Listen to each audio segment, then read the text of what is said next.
Hi అండి అందరికీ.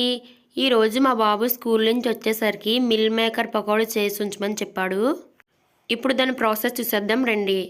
Hot water తీసుకొని మిల్ మేకర్ని 2 మినిట్స్ పాటు హాట్ వాటర్లో వేసి ఉంచాలి. నెక్స్ట్ వాటర్ అంతా గట్టిగా పిండుకొని ఒక బౌల్లో వేసుకోవాలి. ఇప్పుడు దీంట్లో 2 స్పూన్ల శనగపిండి, 2 స్పూన్ల బియ్యం పిండి, కొంచెం కారం, కొంచెం సాల్ట్, కొంచెం గరం మసాలా వేసి బాగా అన్నీ మిక్స్ అయ్యేటట్లు బాగా కలుపుకొని పక్కన పెట్టుకోవాలి. జస్ట్ కొంచెం ఒక 2-3 స్పూన్స్ వాటర్ వేసుకొని అన్నీ మంచిగా మిక్స్ అయ్యేటట్లు కలుపుకోవాలి.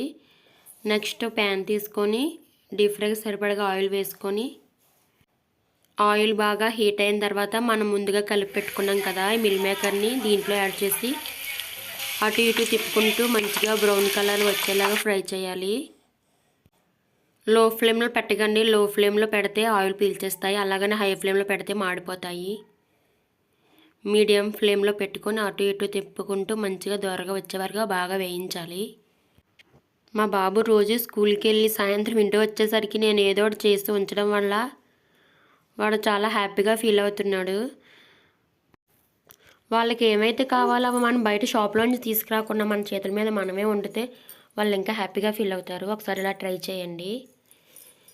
బాగా వేగిన తర్వాత తీసి పక్కన పెట్టుకొని అందులో కొంచెం కరివేపాకు కూడా వేసి బాగా వేయించి ఆనియన్స్ కొంచెం వేసి నిమ్మకాయ పిండుకొని సర్వ్ చేసుకుంటే చాలా టేస్ట్గా ఉంటాయి.